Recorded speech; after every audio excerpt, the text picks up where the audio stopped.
여러분, 우리가 아이들 노는 것을 가만히 보게 되면요, 방 안에 장난감이 잔뜩 있는데도 그 어떤 한 가지 가지고 서로 싸우는 경우가 있습니다. 잠시 후에는 거들떠보지도 않는데 그 순간에는 서로가 가지려고 막 싸우는 거예요. 참 미숙하기 때문에 그렇지 않습니까? 인격적으로. 그런데 어른들도 마찬가지입니다.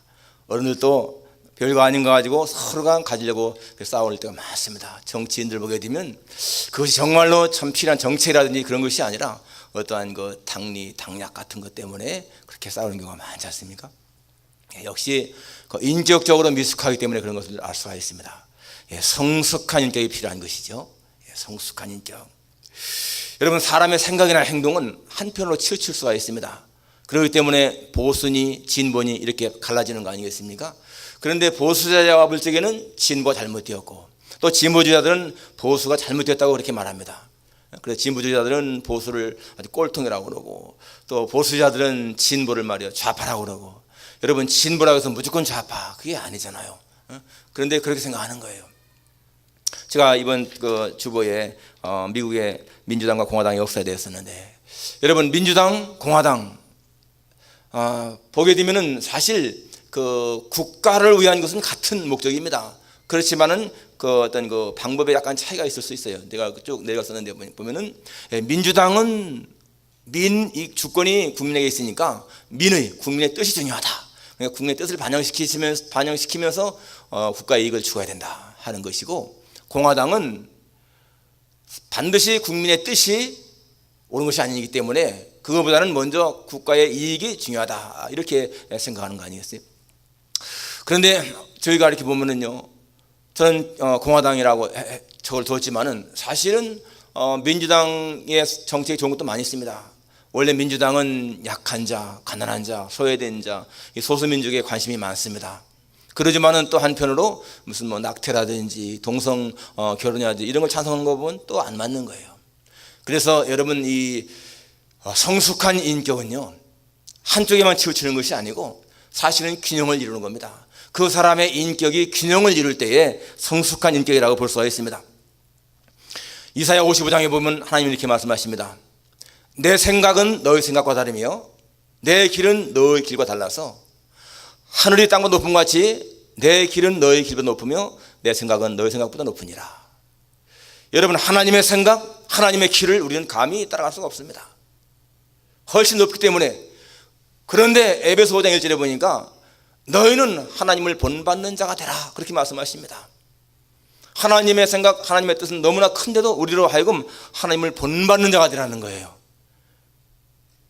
또 빌립보 2장 5절에 보면 너희 안에 이 마음을 품어라, 곧 그리스도 예수의 마음이니. 우리에게 예수님의 마음을 품으라는 것입니다. 그게 여러분 가능하겠습니까? 거의 불가능하잖아요. 그러지만은 성경은 우리에게 우리의 삶의 목표가 하나님을 닮아가는 것이고 주님을 닮아가는 것이라는 거예요. 성숙한 인격이 된다는 것입니다.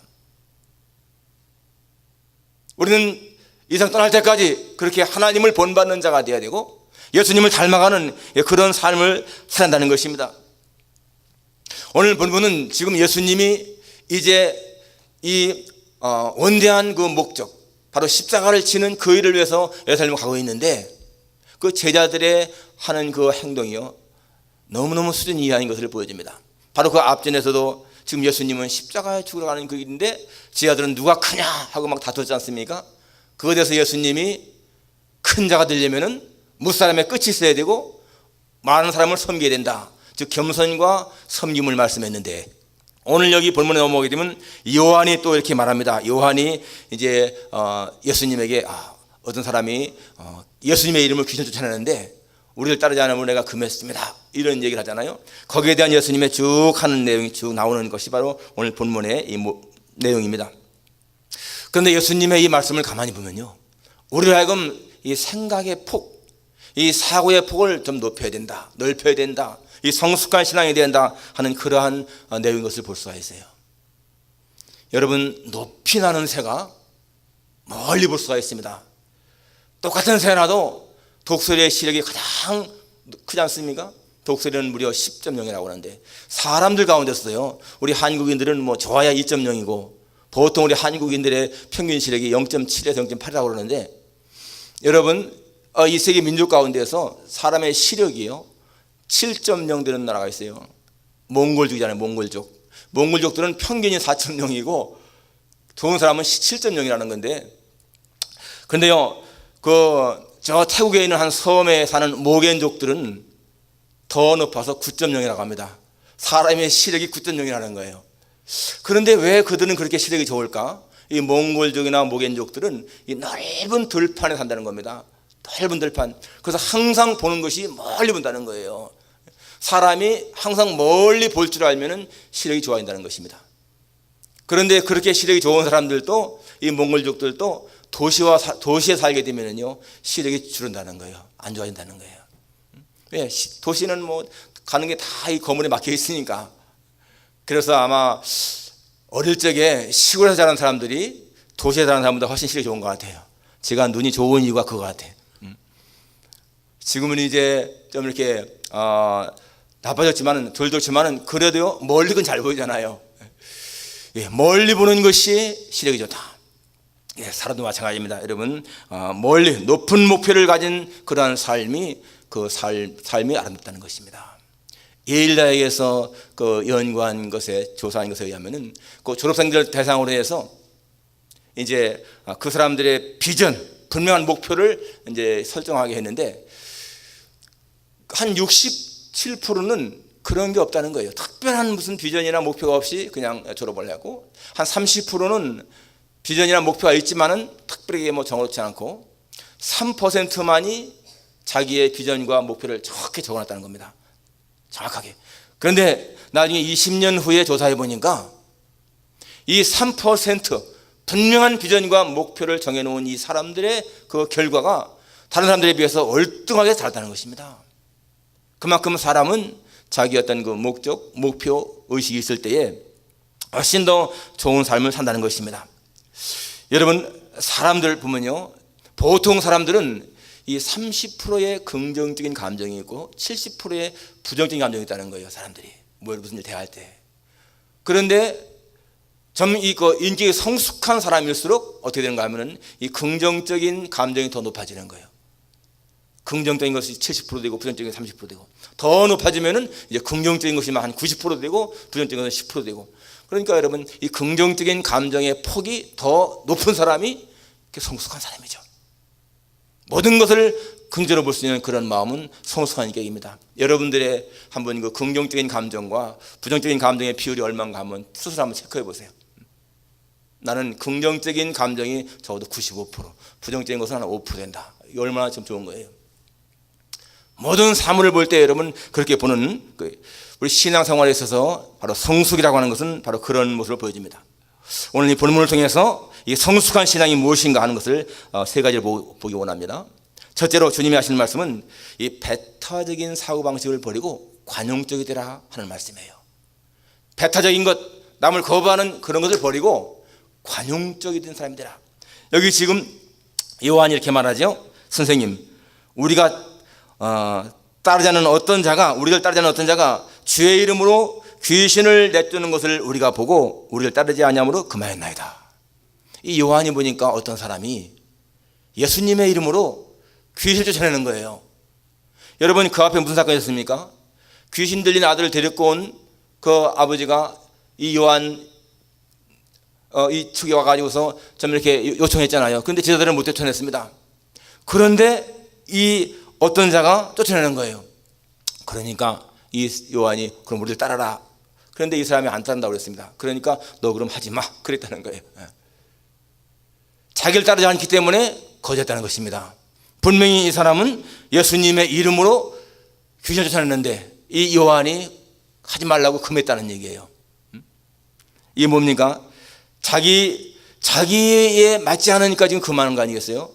아니, 예수님의 이름으로 귀신을 쫓아내서 병 고쳤다. 얼마나 좋은 일입니까? 그런데도 하지 못하게 했다는 거예요.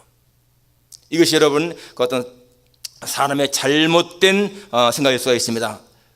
어떤 교회에 참 이제 교회가 많이 이렇게 이제 오래됐기 때문에 의자가 많이 낡아서 좀 안 좋았는데 어떤 그 집사님이요, 목사님, 제가 이 의자 헌금하겠습니다. 그렇게 해서 그 의자 헌금을 딱 바쳐서 이제 하려고 하는데 재직회 때에 어떤 중직자가 그러더라는 거예요. 아니 그러한 돈이 있으면은 구제 헌금을 하지 뭘 멀쩡한 의자를 고치려고 그래요. 하고 반대하다는 겁니다. 여러분 그 사람은 참 그 의도가 이렇게 뭐 쓸만한데 뭐 이걸 여기다 돈 들이느냐, 차라리 구제 헌금하지. 그러지만은 여러분 그게 옳은 판단이겠습니까? 남이 그래도 교회에 그 오래된 의자를 바꾸려고 자기 마음에 자진해서 드리는데 그냥 잘 됐다 감사하다 이런 마음 가져야 되는 것이지, 왜 그걸 갖다가 구제 헌금을 쓰지. 그러게 이 세상에 많은 사람들이 그럽니다. 교회당을 크게 짓는 교회를 향해서 그런 돈 있으면 차라리 구제 헌금 하지. 근데 여러분 그것은요 그렇게 좋은 게 아닙니다. 마치 이 요한의 모습과 같다는 얘기예요. 이 요한, 왜 네가 그런 일을 해? 너 하지 마. 그런데 여러분 예수님의 말씀이 뭡니까? 그 다음에 보니까 예수께서 이르시되 금하지 말라. 내 이름을 의탁하여 능한 일을 행하고 즉시로 나를 비방할 자가 없느니라. 금하지 말라 라고 하십니다. 금하지 말라. 하게 내버려두라 그 말입니다. 왜? 내 이름을 의탁해서 내 이름으로 능한 일을 행하고 즉시 나를 비방할 자가 없다. 그 사람은 나를 비방하지 않는다. 그 다음에 보니까 우리를 반대하지 않는 자는 우리를 위하는 자니라. 그 사람 우리를 반대하지 않기 때문에 우리 위한 사람입니다. 그러니까 그 사람이 하는 것을 막지 말라 하는 것입니다. 여러분 예수님의 이름으로 병 고치는 거 꼭 누가 해야 정해진 것이 아니잖아요. 목사가 하든 장로가 하든 집사가 하든 평신도가 하든 예수님의 이름으로 병 고친다, 선한 일 아니겠습니까? 그럼 막을 필요가 없다는 거예요. 그런데 이 사도 요한은 그걸 막았다. 이게 뭐예요? 배타적이다 말입니다. 배타적이다. 좁은 생각, 관용이 없다. 그것입니다. 사도 바울은 빌립보 1장에서 이렇게 말하지요. 어떤 사람들은 투기와 그 시기심으로 복음을 전파하고 어떤 사람들은 착한 뜻으로 한다. 그러니까 어떤 사람들은 이 사도 바울의 마음에 괴로움을 주려고 좋지 않은 뜻으로 복음을 전하고 열심히 전하고, 어떤 사람들은 좋은 뜻으로 사도 바울에게 위를 주려고 복음을 전한다. 그렇지만 사도 바울 말에 그러나 무슨 방도로 하든지 전파되는 것은 그리스도니 내가 기뻐하고 기뻐하리라. 설령 나를 욕하고 나를 못되게 하고 나에게 좀 기분 나쁘게 하려고 일한다 할지라도 예수님이 전해진다면 나는 기뻐하겠다 그거예요.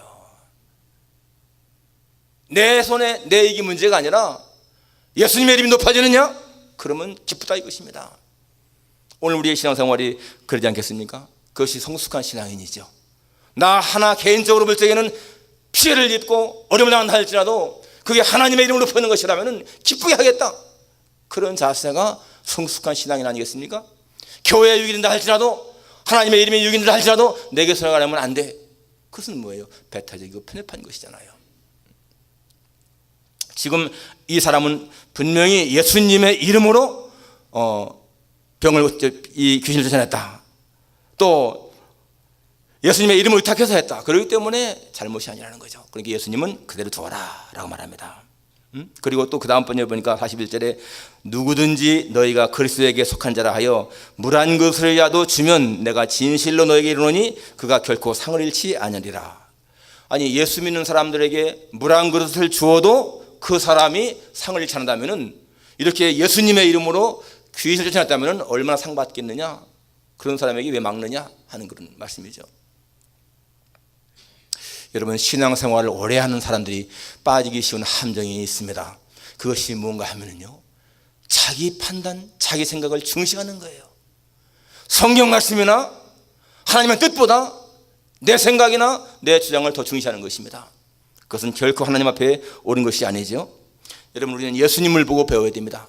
예수님은 간음한 여인도 용서하셨고, 그 수가성의 여인 남편을 5이나 바꿨다고 하는 그 여인까지도 다 용납하셨고, 세리마태 같은 그 매국노도 제자들 받아들였고, 이 요한이나 야고보 같이 이렇게 불같은 성격 가진 자들, 그런 사람들도 다 받아들이고, 사울같이 그렇게 예수 믿는 사람들을 그렇게 핍박하던 그런 사람들도, 그런 자도 다 용서에 받아들이고,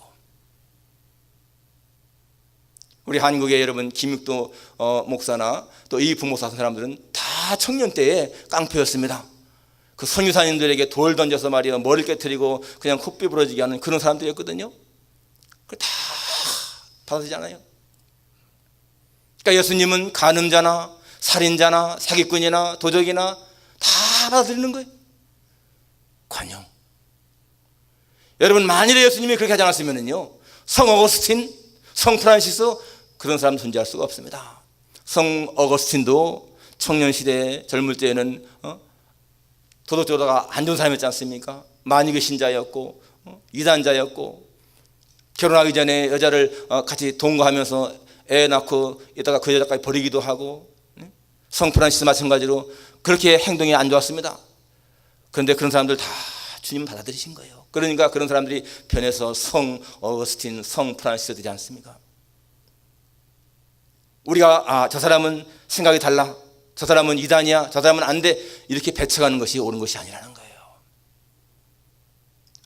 우리 속에 하나님의 형상이 있으면은, 여러분, 정말 예수님을 구주로 고백한다면은 우리는 누구든지 다 받아들이고 관용하고 수용해야 되는 거예요. 그게 성숙한 신앙인이죠.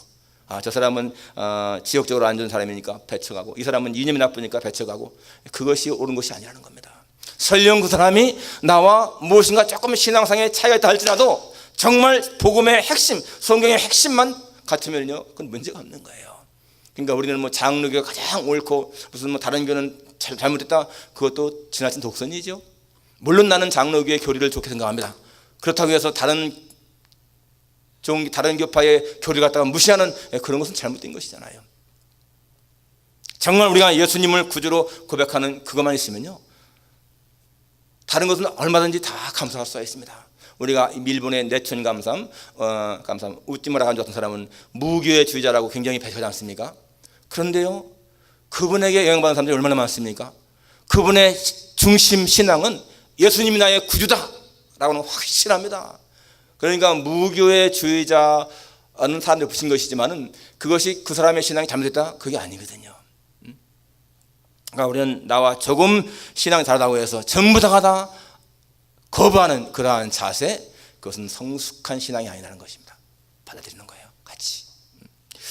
두 번째 성숙한 신앙의 모습은 영생을 채우선하라는 것입니다. 오늘 여기 주님의 42절부터 보게 되면 그런 말씀이 나오잖아요.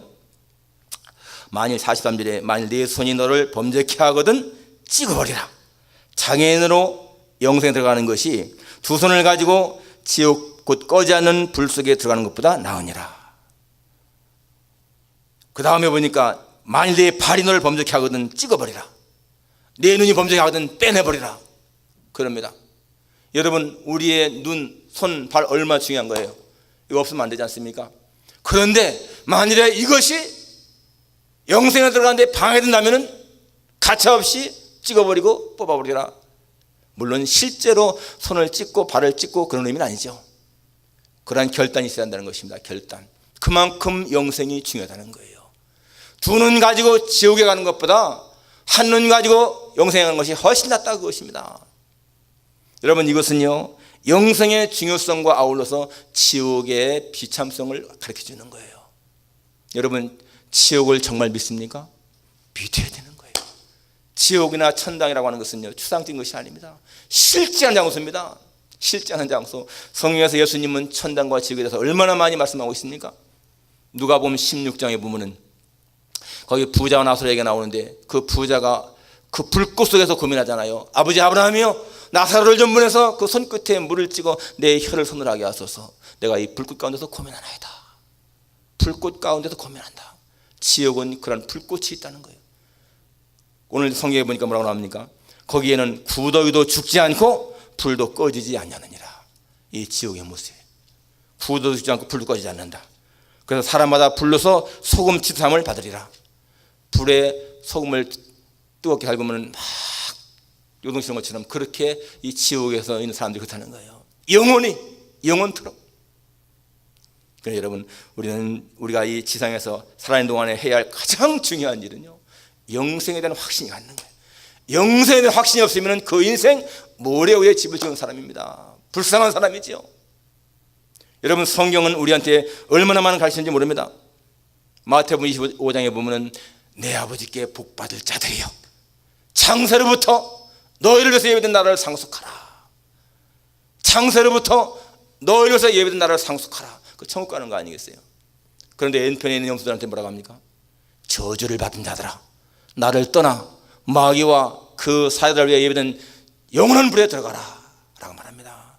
영원한 불. 주님 말씀에 내가 처소를 예배라 간다. 처소 예배가 어디예요? 천국이잖아요. 고린도후서 5장 1절에 보니까 만일 땅에 있는 장막집이 무너지면, 땅에 있는 장막집이 뭡니까? 육체잖아요. 만일 땅에 있는 장막집이 무너지면, 내가 죽으면 하늘에 있는 집, 사람의 손으로 지은 것이 아니라 하나님의 영원한 집이 있는 줄 우리가 아나니 라고 했습니다. 그렇기 때문에 여러분, 땅에 있는 장막집, 이 육체 죽어도요 문제가 아닌 거예요. 왜? 우리에게는 더 나은 집이 있기 때문에. 그게 아브라함의 신앙 아닙니까? 아브라함의 신앙, 자기 떠나온 고향이 아니라 영원한 본향을 향한 소망.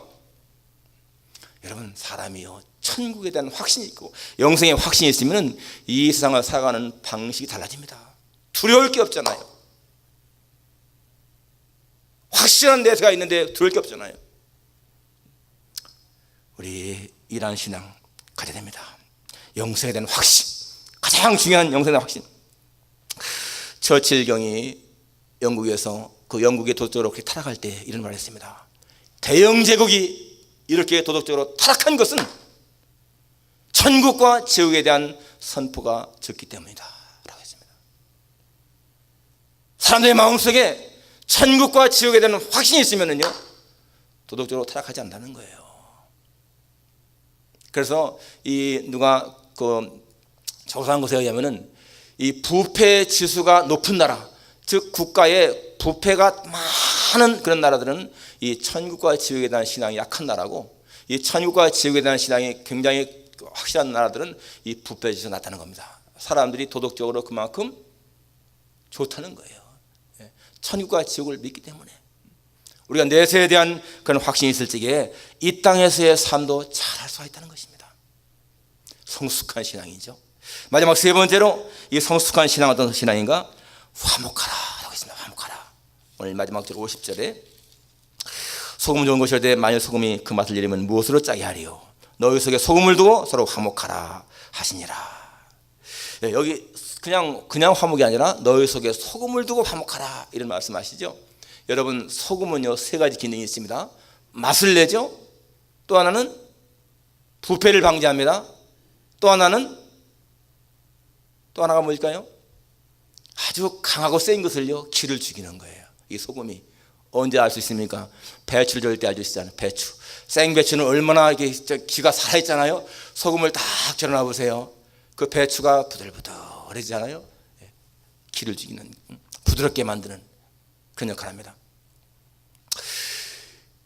이 부패를 방지한다, 이것은요 우리의 거룩성이에요. 맛을 낸다, 이것은 좋은 영향을 끼치는 거예요.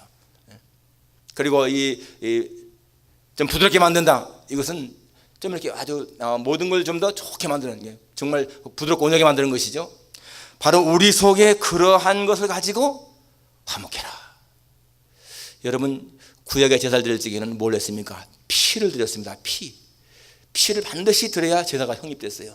그런데 그 제사 가운데 소제가 있잖아요. 소제는 뭡니까? 식물로 드리는 거예요. 곡식이나 채소나 이런 걸로.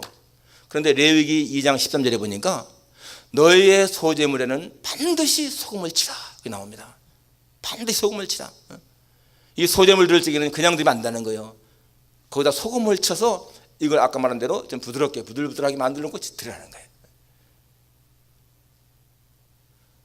우리가 바로 이 세상 속에서 그러한 소금의 역할을 감당하는 것입니다. 경쟁심이 있는 곳에 그 경쟁심을 죽이고, 자신의 그 어떤 고집을 내세우는 그런 고집, 편견, 그런 것을 더 없애버리는 그런 역할. 이 사회 속에서 좀 타락해가는, 부패가는 그런 것을 갖다가 막는 그런 역할. 그리고 맛을 내는, 어디 가든지 정말 살만 나게 하는 역할. 그리고 분쟁이 있고 다툼이 있는 곳에 그걸 막는 역할.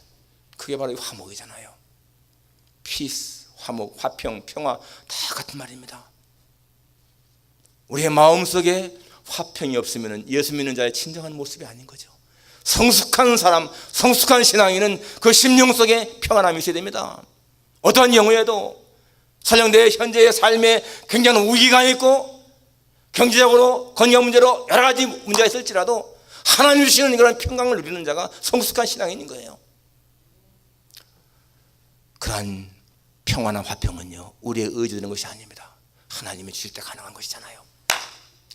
정말 주님 앞에 우리 이런 오늘 말씀, 성숙한 신앙, 우리 주님 말씀대로 이런 요한 같이 그렇게 배타적이고 남을 배척하는 그런 것이 아니고 다 수용할 수 있는 예수님처럼 예수님 마음을 닮아가는, 그래서 정말 우리의 신앙의 목표와 우리의 삶의 목표가 하나님을 본받고 예수님을 닮아가는 그런 아름다운 모습이 있기를 주님의 이름으로 축원합니다. 기도하겠습니다.